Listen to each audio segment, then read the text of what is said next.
Hello, everyone. As mentioned, I'm Mark Becker, the founding partner of Cathexis Partners, and we've been supporting nonprofits since 2008, and we're a virtual organization. We've been virtual since before it was cool. We've been doing it since the beginning, and that's how we help keep our costs down. We help organizations all across North America, primarily in the United States and Canada, with folks. Our team is all located within the United States, and we don't have a platform of our own, but we help organizations find the right platforms, maximize their platforms, help them with their strategy around fundraising, and anything to do with online fundraising and advocacy. Our team can normally lend a hand in some way or another. So look forward to going through this today. As mentioned, please ask questions as we go, and we'll get to them at the end. Want to make sure we cover your questions, cover your ideas, and your feedback as we go through all of this. All right, so let me go ahead and jump right in. The agenda, basically we're going to have an overview of putting together a communications plan. And again, this is primarily focused on peer-to-peer fundraising, but really can be any type of fundraising or advocacy campaign. So we're going to start out with an overview, all the different elements to consider. Then focus in on the who, the audience, then the messages, the what, then going into channels, the where, and then finally the calendar, the when, the timing of everything. So let me jump right in. So let's talk about starting with planning the plan, right? How do you get a communications plan together? Make sure you bring your staff together, board members, other stakeholders, up front, and make sure you're all on the same page, all have the same objectives for what's going to be accomplished with the campaign, what your goals are, any fundraising goals, any participation goals, all the details, so everybody's on the same page and you're working towards those same goals, right? Make sure you plan the plan. And have all your important stakeholders involved in that so that everybody is on the same page from the outset. And then when you're ready, you got it all set up. Launch is all about getting the word out, making sure it's live on the site, people can get to it and have heard about it through communications, right? Through promotion, and we'll talk more about the channels, really keeping the momentum going once you have it launched, getting it out there, the word out there yourself and through your community so everybody knows that the event is coming up. And then get into the coaching aspect of it so that people can register and recruit expand their teams or invite their friends to join them, the family to join them, and also fundraising, obviously. If they're not going to join the team or register for the campaign themselves, hopefully individuals will then donate. And coaching, again, is all about making sure that you are sending all those messages, helping people with fundraising kits, ideas, success stories, again, about getting people to recruit more folks to participate and also fundraise. And never forget the wrap-up phase, which is all about thanking folks for their involvement, sharing the achievements of the campaign, where the funds raised is going, asking for feedback, how they thought it went from their perspectives, and analysis of all the results. Going back to your objectives in the planning stage, how did you do against that? And this shouldn't happen just in the wrap-up stage. This should happen periodically, weekly, monthly, as you're going through the campaign, especially if it's a legacy campaign, so you can compare how you're doing to the same time 15 weeks out or 4 months out compared to last year's or 3 years ago's campaign, and really being able to compare those side by side to know where to tweak that as you go. All right, let's talk about the audience. Getting the message out starts with your staff, your board members, and your sponsors, right? Putting together good sponsorship kits and having good sponsor partners that are going to help spread the word. Hopefully, it's some type of a in-kind or financial sponsorship. But in addition to that, hopefully they're also having they're encouraging their employees and their teams and contacts to be involved in the campaign individually as well. Moving out that circle a little bit further, getting into your past volunteers, existing volunteers, either for this campaign specifically or just general volunteers. And they're probably some of your best cheerleaders and supporters. So, ask them to be involved and try to make all this messaging very specific to the audience you're reaching out to, right? Be it email, direct mail, social media. Call them out by name and by type, and be specific to what your ask is. Existing donors, again, from this campaign in past years, but also general donations. And sometimes we'll hear from clients that they're concerned if they're starting a new peer-to-peer campaign or any type of campaign, they're worried about it cannibalizing other fundraising attempts. And more often than not, we find that, especially with peer-to-peer campaigns, if you're just getting into them, you'll find that you're reaching a whole new audience, because your past donors may register to participate, and they might even donate, but they probably won't not donate the normal way, the previous way they have. But in addition, they're going to reach out to their contacts, their friends and family, and have them support the cause by either registering or donating. So you're going to reach a whole new audience that you weren't even aware of, and probably weren't potentially aware of you through that once removed 6 degree of Kevin Bacon type of relationship of your participants. So don't be afraid to try something new here.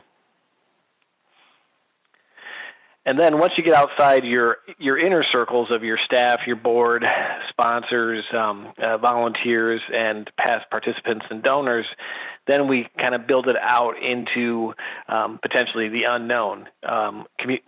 Community members at large, they might be, if you're doing a 5K, they might be local run organizers, running clubs, right? Leaders of running clubs, walking clubs, just community members at rec centers, that type of thing. And then just general public, getting the word out via social media and through your contacts, word of mouth, posters, and we'll talk more about that in a moment. Just overall reaching out and letting folks know. So make sure you think about all these audiences as you're planning and putting together your communications. All right. So once that initially was all kind of about recruitment, right? How do we get people to register? And I'm going to circle back to the distinction there and why in a moment. But now let's talk about coaching. So once someone has registered, how do we get them to fundraise and share their story and get their friends and family to join in as well, either as participants or donors? So your overall audience, of course, is everybody that's registered. And then you want to segment that as well. And hopefully you're using a platform or have some way of running out reports so you can verify and segment and target your audiences, and maybe even target communications within your audiences so that it's conditionalized content. So say you have a general email going to all of your participants with an extra line somewhere in there or information to just team captains. Or perhaps you send a completely separate email just to team captains. Maybe part of your communication strategy is to email team captains once a week and then email everybody 2 days later every week as well, including the team captains. So you kind of give the team captains an inside look of what's to come and what to expect, and a kind of a sneak peek, make them feel like they're getting some insider information, and then share that message in a different way to the larger audience. And that way your team captains will help promote that communication and carry the word forward for you. Also, another segment to look at very closely is your $0 fundraisers, right? When you're having any type of event, there's going to be plenty of folks when you're doing peer-to-peer fundraising that will be $0 fundraisers. What that percentage looks like really depends on the type of campaign it is, right? So a 5K timed run, professionally timed by a local company that then qualifies for a larger running series, for example, you're going to attract more runners, right? Diehard runners and folks that are out there to get a PR, or a personal record, or improve their times or qualify for something else. They're going to obviously focus on their running and may not do any fundraising for you, but that's okay. They're still involved. They're still, going to hear about your organization and might be doing some fundraising, but they're more than likely in a 5K like that going to be your $0 fundraisers versus folks in a walk, a community walk, or just a virtual campaign. Obviously, we're all doing plenty of those these days, even if we plan on doing a 5K. They're turning into virtual campaigns. There'll be less $0 fundraisers. So, what's the benchmark of, how, if you have, say, 40% zero fundraisers in your campaign, is that good or bad? It depends on the type of campaign it is.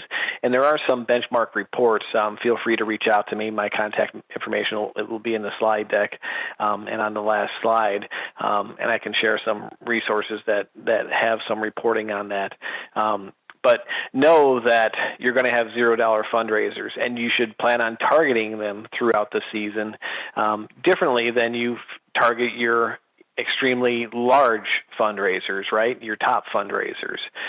Make sure that you're not, again, sending one message to all your audience saying, hey, you need to do this. Well, some of your folks have already done that a lot, and they should be getting a different message saying, we really appreciate that you've received, great job on receiving 25 donations for a total of, $1,000 or whatever it might be. If you can conditionalize and personalize that messaging, which a lot of platforms allow you to do, really, give them a call out in that messaging to make them aware of that.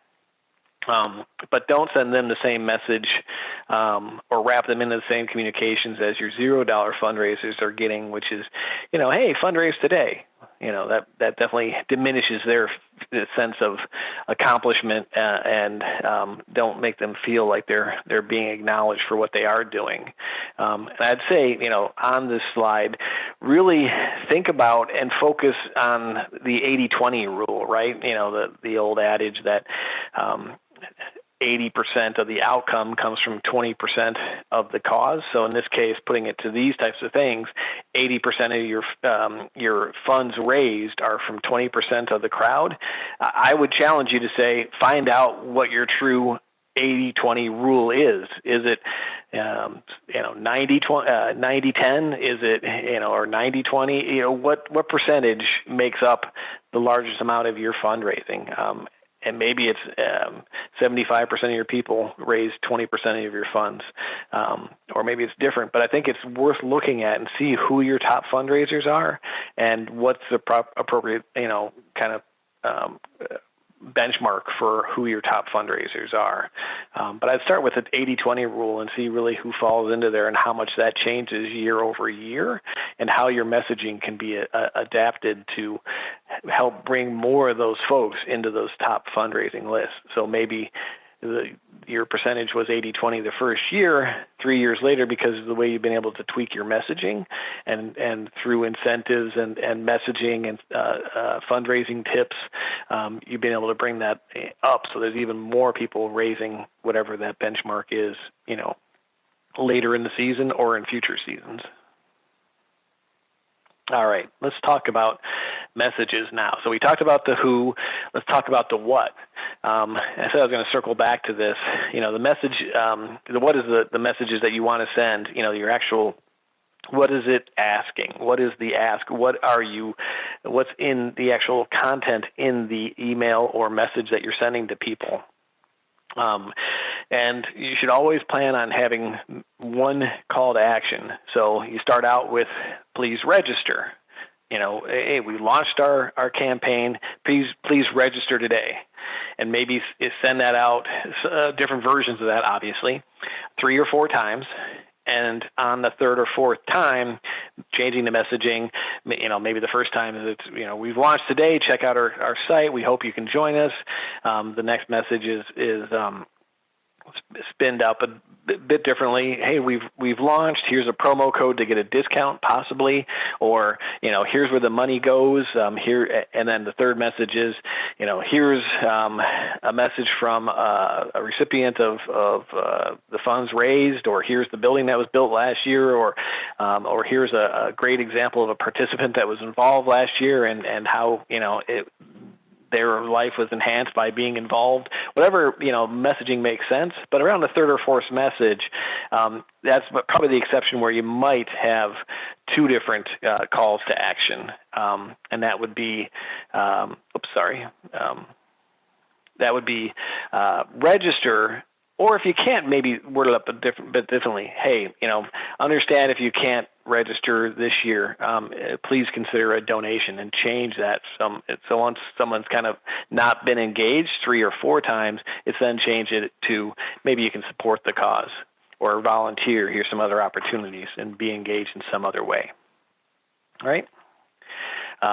So again, when you're focusing on register now, or make a donation to the campaign after the first initial couple of emails, really focus on the registering and highlighting that. Consider embedding thumbnails to videos throughout the registration and entire coaching process. Video, images, less text is more, right? Really share multimedia wherever you can.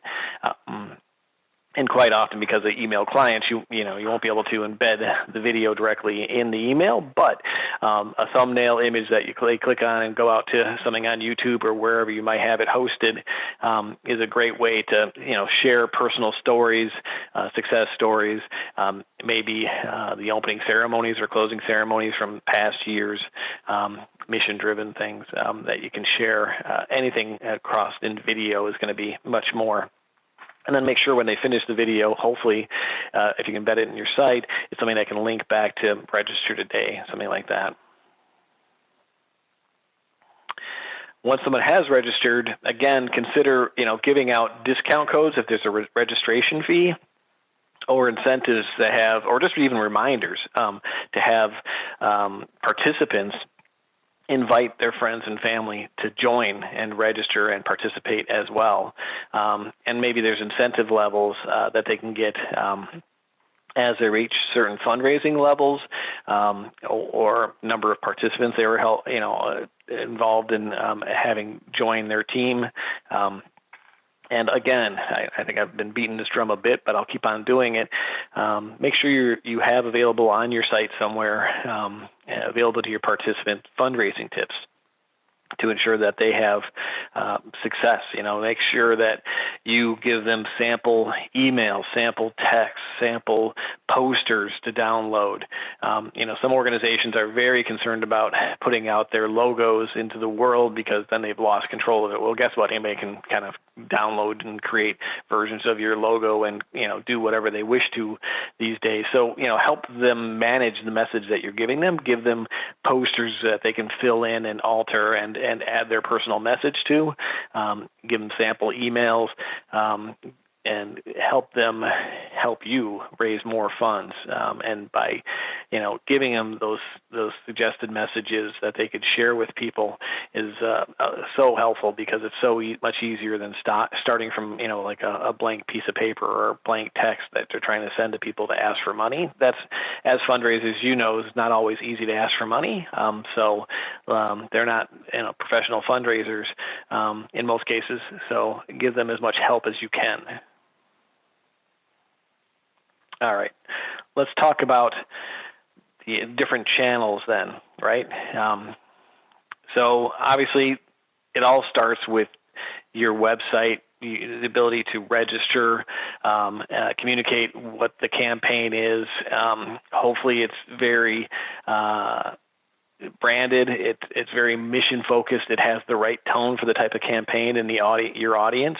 But you make sure you have that right first before you start, worrying about your email messaging, your social media. Should I have an app?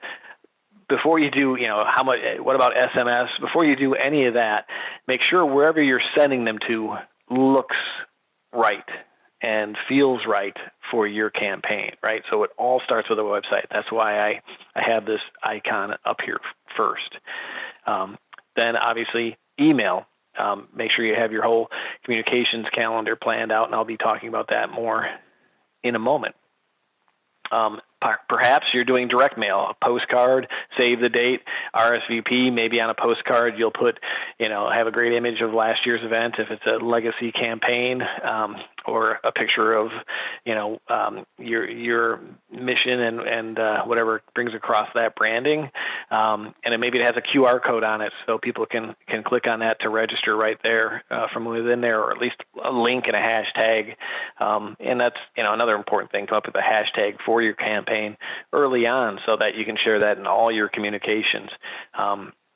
While I didn't put direct mail as the first thing here, obviously that would have to be pretty far out at the top of the campaign, give it a chance to get through the mailing process, the printing and mailing process. So, start with your communications calendar with direct mail if you're going to do it, because that's still a lot of audiences very much respond to that.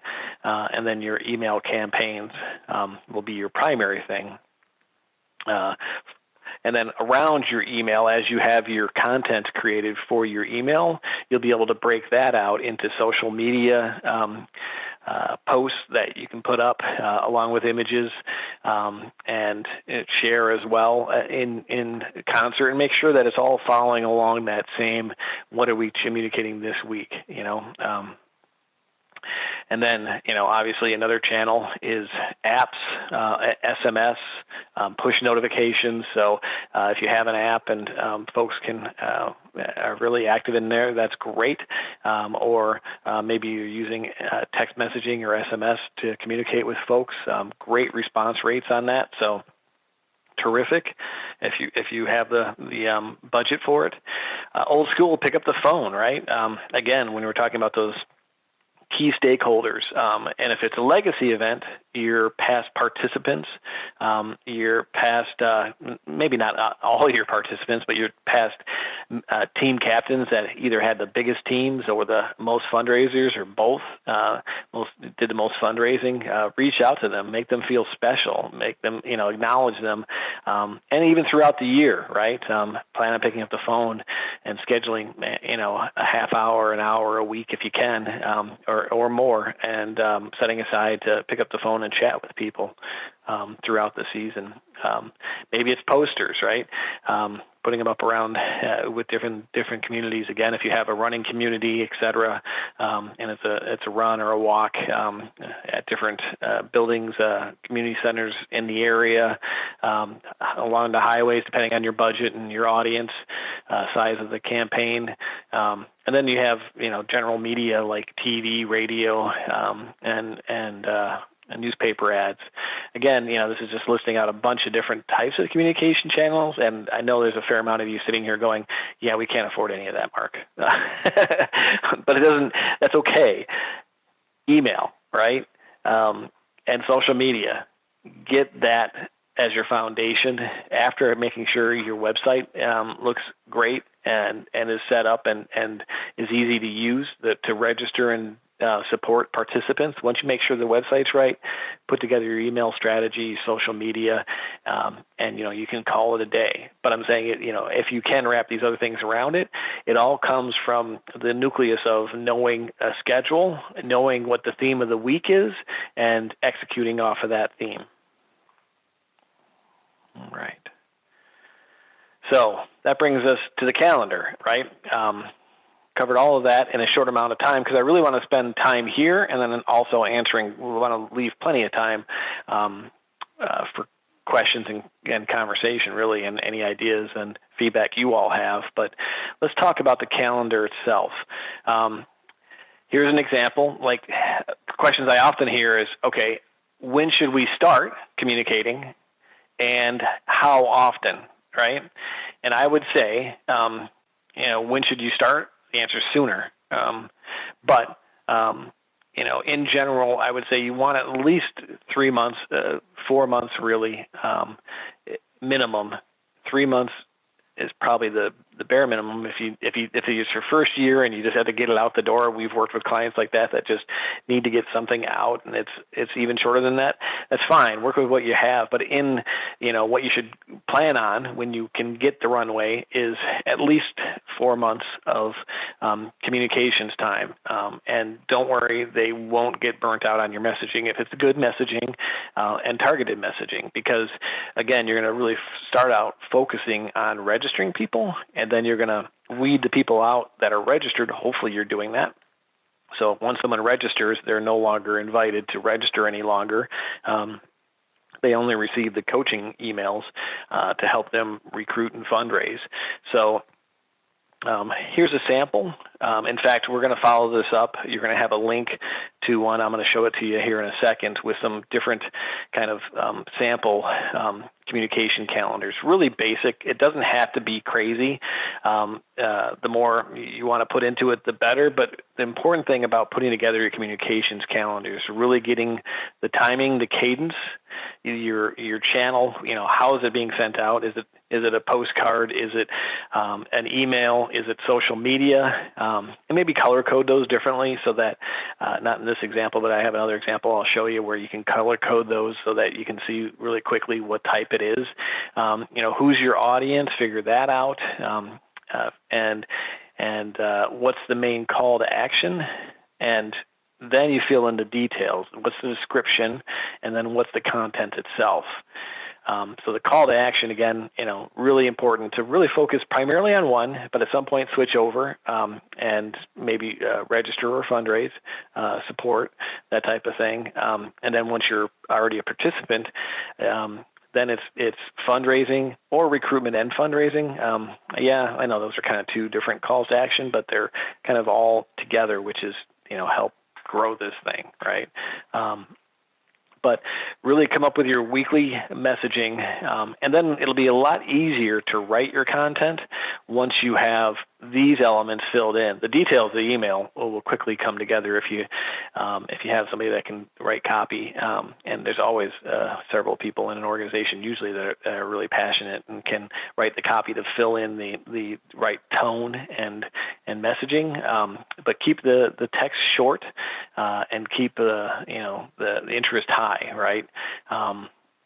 But how soon, again, as much as you can. And the reason why I say at least 4 months is because the sooner you can get someone to register, the more time you have to send them coaching, fundraising, and recruitment coaching emails to help them fundraise without beating them, daily in their inbox and everywhere.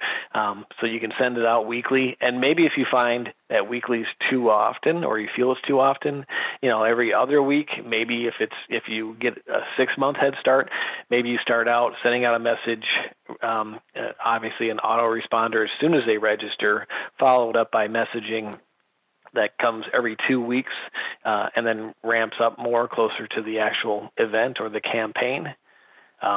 But once you get this down, you're going to be in a much more happy place because your basics are there. You have a foundation that you can grow off of, and then keep this so that year over year you use that as a starting point. You look back and analyze everything, and you tweak from there. Right? So plan, write, and schedule in advance if you can.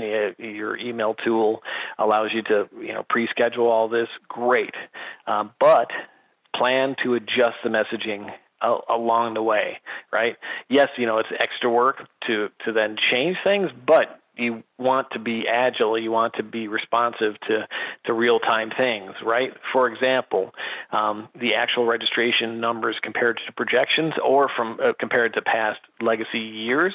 If you're 16 weeks out and you're 100 or a certain percentage, 10% below where you were the same time last year, maybe put out an incentive if you offer a registration. If you charge a registration fee, maybe offer up a promo code. Discount, or maybe some other incentive, or just get some additional messaging out there to get people to register.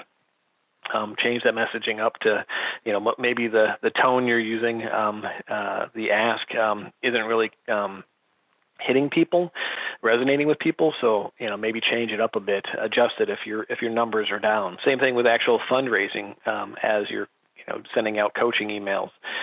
If those are down compared to projections or, again, previous years, again, look at what you can do to tweak your messaging to fix that trend. And maybe you have some positive trends, so you might want to tweak your messaging to take advantage of that.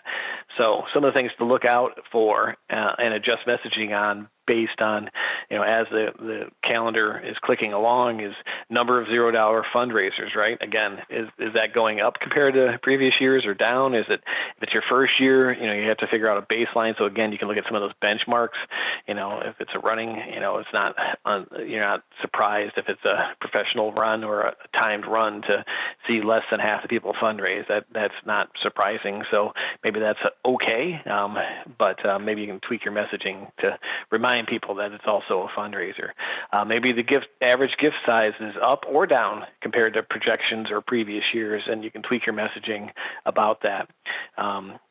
And then again, your 80-20, right? Your large fundraisers, is that group larger than expected or smaller, and adjusted the messaging again based on that.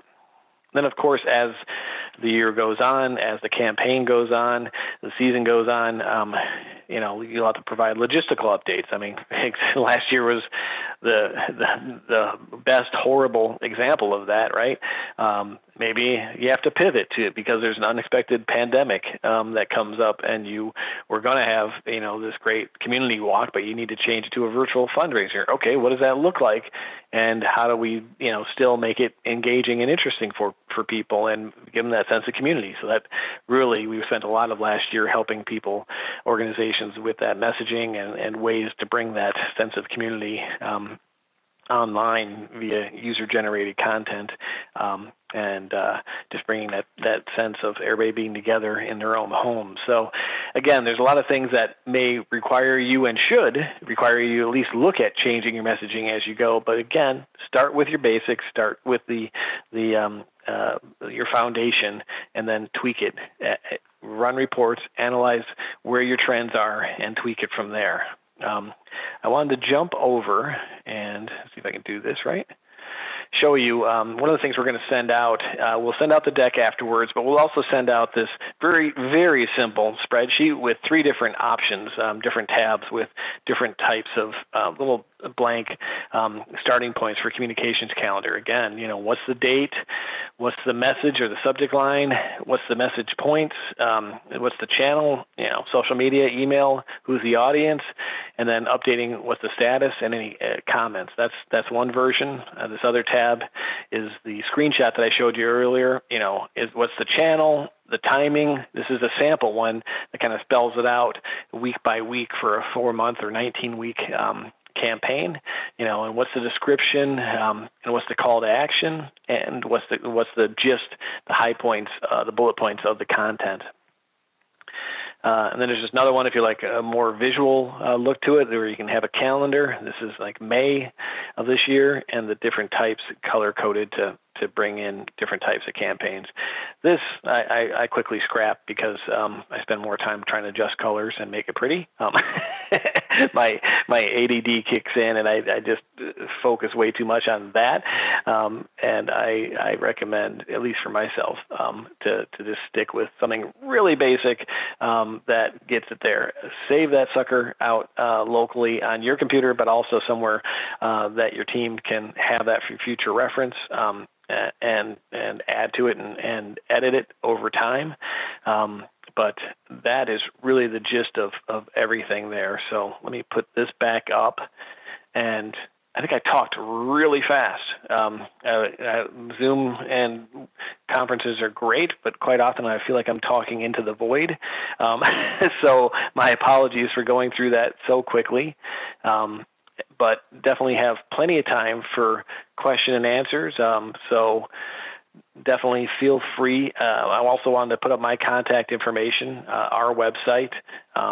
Feel free to ask any questions. I love helping folks with finding the right platforms, finding their messaging, all of that.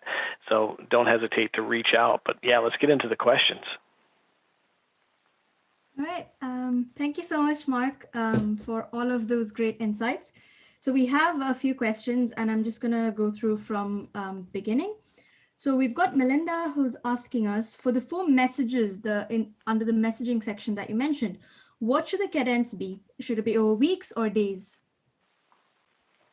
Yeah, again, it's definitely weeks. So, well, for email, I'd start out at once a week, right? And then social media, definitely more often if you have the time. It's really easy for me to say, but again, there's a lot of tools out there you can use to schedule these things. Social media should definitely be more frequently, daily, multiple times a day, if appropriate, and you have an active, community. But email, I definitely say start with a once a week, and don't beat people up too much. They'll unsubscribe. And quite often, even if you have an unsubscribe only from this campaign, they might miss it, and or just be kind of do the nuclear button and unsubscribe from everything.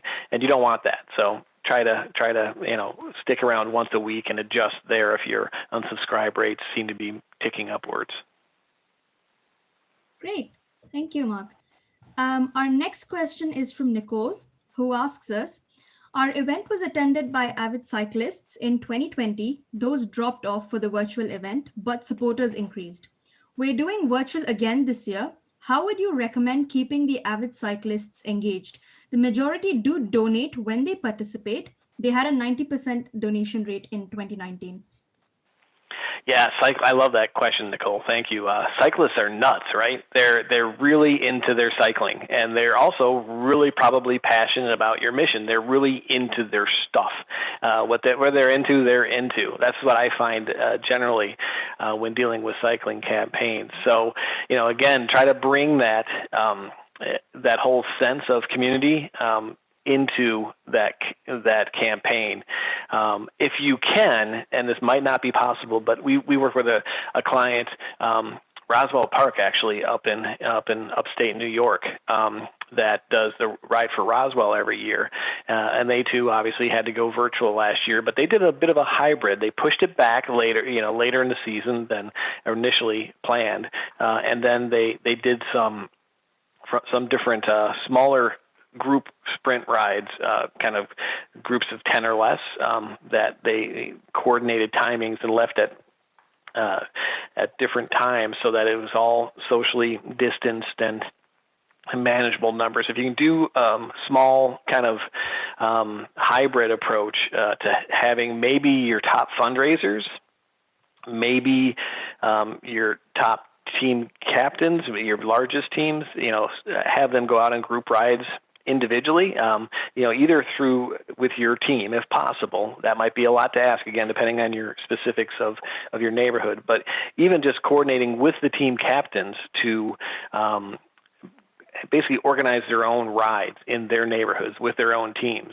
ALS Chicago did a great job with their walks. They converted to virtual, obviously, as well last year, and they reached out to all 100, I think it was like 160 some team captains, and sent them like these little kits to have, so they could put up posters around and door hangs on the neighbors' doors to come out and watch us as we walk by, So if you can help them kind of coordinate their own little fun rides in their own, areas, I would say that's a great way to go as well. Again, depending on what's allowed in your neighborhoods. Perfect. That's great. Thank you, Mark. Our next question is from Monica, who asks us, what are your thoughts on the use of pop-ups on a website, and how should those fit into the messaging plan? Yeah, pop-ups or light boxes, right? When someone comes to a specific landing page or gets to a certain area, use them cautiously and test them out on a variety of different platforms, browsers, to make sure that there's no issues. But yeah, light boxes can be very handy, especially when you're first announcing a campaign. I would say, try it there 1 year and see if you get any feedback about it being annoying or troublesome for some people. They find them annoying, but light boxes are usually a relatively subtle way to have something pop up, make the announcement easily closed. So I'd say, use sparingly, but used in the right places, like when you first announce the events, I think that's a great idea. Great, perfect. Moving on, our next question is from Ruth, who asks us, working from New Zealand, we often have donors from, say, Great Britain. Do all credit cards fit P2P donation platforms?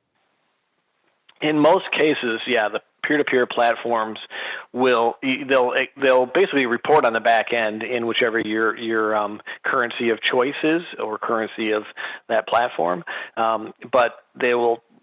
Any currency can be processed normally. There's some exceptions depending on the merchant service used, but in most cases that's not an issue.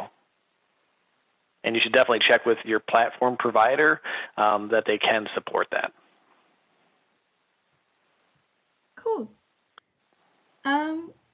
Next question is from Monica, who asks, in your experience, how do suggested donation amounts fare versus free-range donations? We're a sports federation with a community base that is culturally not prone to making donations.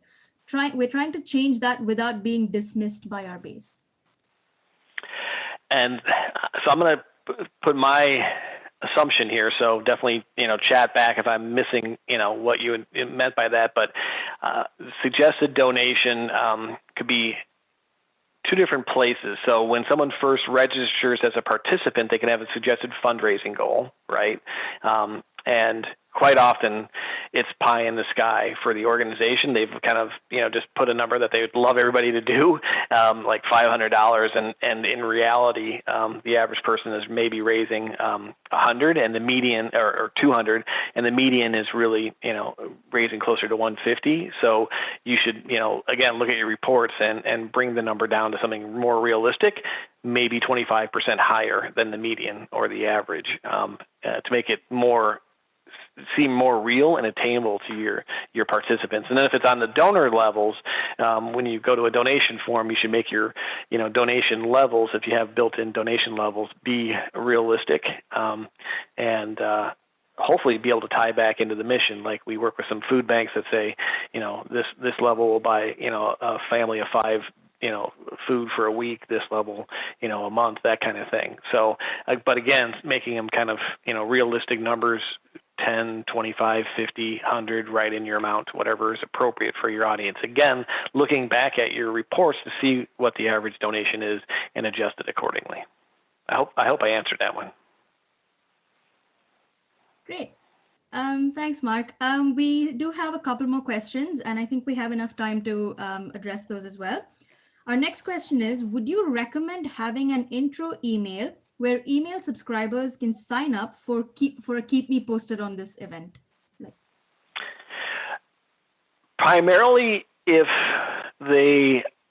it's in advance, would you recommend an intro email? Yes, if you haven't published the event yet, because once they can register for the event, you better be using that registration record as a way to communicate to them anyway. So they don't need to subscribe to anything, right? And you can just use that as their permission to subscribe.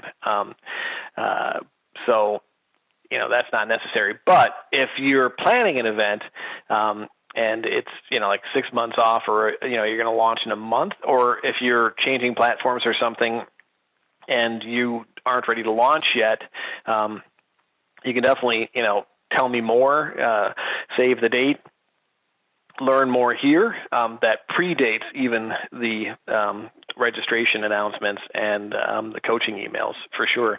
But normally it's not necessary to still have that, keep me posted on this event, because if they're a participant, again, you should be communicating to them on a regular basis. Good question. Cool. We have a few more questions coming in, so I'm just going to do a few more questions as they come in. We have one from Leslie. She asks, is there a peer-to-peer platform that you recommend that is not expensive? We are a new and small nonprofit very much focused on making sure our fundraising dollars go to the youth and not administration. Yeah, great question. There's several platforms out there. I put out, if you go to our website, we have a resources section that has a report that we did last updated now coming up on 3 years ago. So there's some additional options there, but there are several low-cost options. I know, Keela is great at providing low-cost fundraising, software. So I think, definitely consider them for those kind of activities as well. I don't know if you have anything to add to that. Great. I think there's one last question that we can take. What should we consider when prioritizing one channel over the other? Good question. I think it would be have to be a discussion about, which channels you're looking at, but obviously, have your foundation of email solid, and start there. Social media, and then if you're talking about, press releases or newspaper versus radio, then you start getting into really looking at your markets and probably bringing in an agency to help you with that. Yeah, you really have to look at the cost and the potential return on investment. And that's definitely a bigger, deeper conversation that I'm happy to start with you. So feel free to reach out. But great question. It's really looking at what the potential ROI is on the investments. But something like email is expected, even though it's going down in open rates compared to things like text, SMS, and apps. So if you're working with an organization, I definitely say any organization these days should be looking at, is an app right for you? And what the apps are out there. And I can, again, share some options there. There's really great apps out there now.